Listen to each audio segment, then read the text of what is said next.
Hello everybody and welcome to this week's Nightwave reset video for today, August 10th, 2025. Unfortunately, I'm a little congested, so just bear with me here. Anyway, let's go see what objectives we have to tackle this week.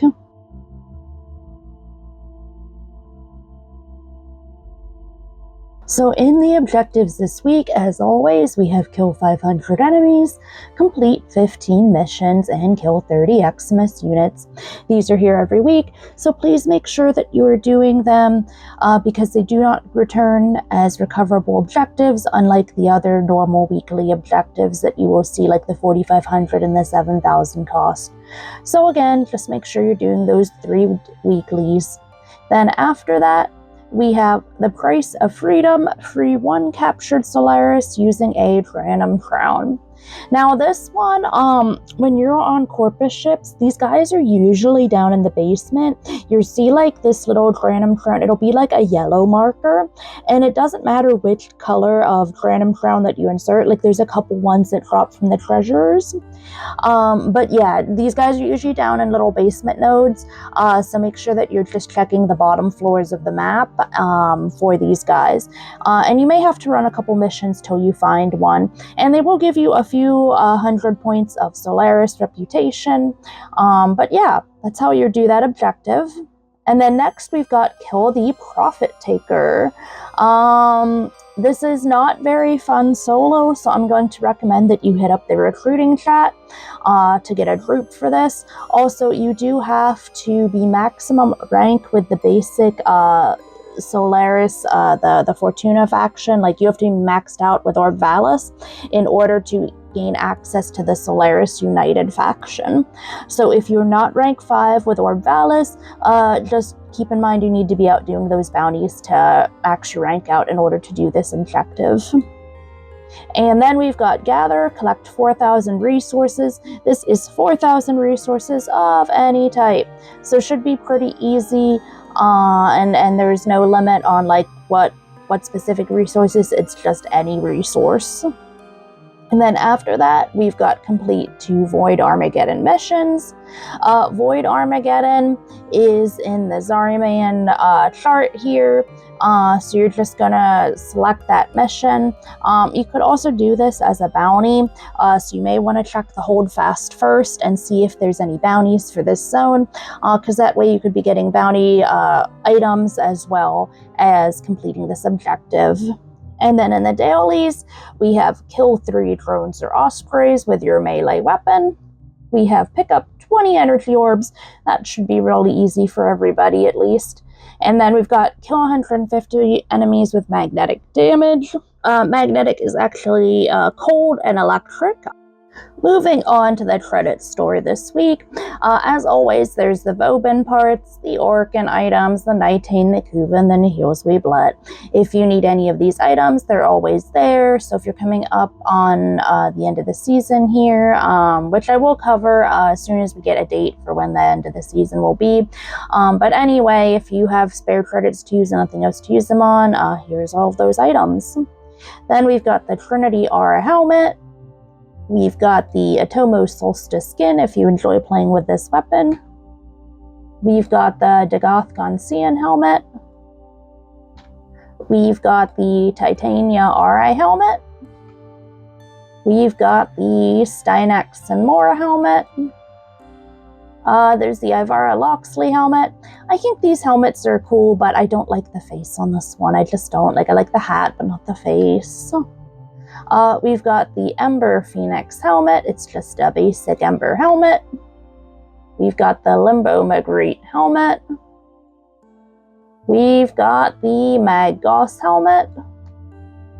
We've got the Nyx Vespa helmet. Yeah, I'm not really a fan of Nyx fashion. It's just, I just don't like this helmet. We've got the Wukong Dashing helmet. It's got the typical Wukong tails. Not crazy about the face.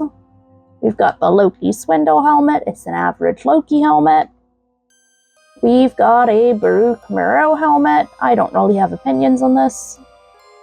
We've got the Nova Quantum helmet. Not a fan of this little face Binky pacifier king that seems to appear in a lot of Warframe helmets. We've got the Wukong Macaque helmet, where it doesn't have any Wukong tails, so therefore I just don't like this helmet. We've got the Varuna Anukest helmet. I think this is a pretty alright helmet. We've got the Nova Slipstream helmet. This is actually one of my favorites. I like the emissive out of the back, and it does not have that little face king. We've got the Nova Flux helmet. See, it has the face king, but the top of it's alright. We've got the Saren Hemlock helmet. It's just an average Saren helmet. We've got a Zephyr Tengu helmet. There is the Hildren Assuran helmet. I like this helmet. I use this in my Hildren. There's not a whole lot of options for her, so. There is the Equinox Clustered helmet. I think this is an alright helmet. It's kind of Valkyrie-ish looking. We've got a Wisp Gaoth helmet. If you just have basic Wisp, she doesn't have a whole lot of options, so I do think this is still better than the basic. We've got the Loki Enigma helmet. Just another Loki helmet. We've got an Oberon Oryx helmet. Just an average Oberon Woodland Critter helmet. We've got a Zephyr Cierzo helmet. Not really my favorite, but it could be worse. And we've got a Valkyrie Kara helmet. Again, not my favorite, but it could be worse. Then we've got Energy Siphon. This one I definitely advise everybody to get if you do not have at least one copy of this yet, because this increases energy regen. This is a great aura mod if you don't have a lot of other more advanced options that drop from the Silver Grove. So I definitely recommend that you get this. Then we've got Metamorphic Magazine for the Gorgon. This is actually pretty good because it's magazine capacity and ammo maximum, and the Gorgon is a pretty alright weapon, especially if you get the Prisma version. So I would definitely try to check that out with this mod and see if you like it. We've got the Wild Frenzy for the Tricata, and that is Tricata singular, not the twin Tricata. Could be okay. I mean, I don't normally just use the basic one. I prefer the twin Tricata, so I don't know. We've got Physique. I definitely recommend everybody get one copy of this as well. While the bonus isn't necessarily the most helpful, it's a good slot option, and if you're on a frame where you're trying to boost health like an Aros, you could always put this on. Then we've got Enemy Radar, highlights enemies on the mini-map.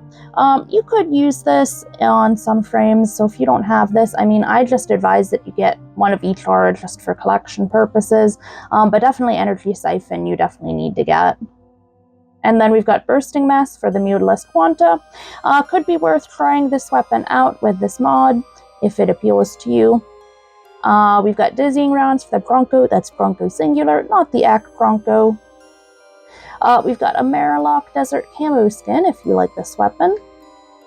We've got a Cindo Manticore skin, if my character would like to rotate so everybody can see this. There it is. We've got an Emissary Ornament. There is the Gamma Color Palette, if you haven't acquired this yet. There is a Nightwave Emblem. There is a Dark Dagger Blueprint, if you have not yet acquired this because either you want to use it or you would like to get it for mastery points. There is a Saturn 6 Ornament. There is a Ceramic Dagger Blueprint if you would like to get this for mastery points or because you want to use it. There is a Nora Stencil. There is the Saturn 16 for your Captura mode. We've got the Power of 3 for Ivara. We've got the Recharge Barrier for Volt. We've got Skull Shots for... I cannot speak. Skull Shots for Viper, which is just Viper singular, not twin Vipers. And we've got the Deceptive Bond for Loki. And then this week we've got the Saturn 6 chest plate. So if you don't have this, you may want to pick that up. That's it for this week's Nightwave Reset video. Have a great rest of your weekend, and I will see you back in the next video.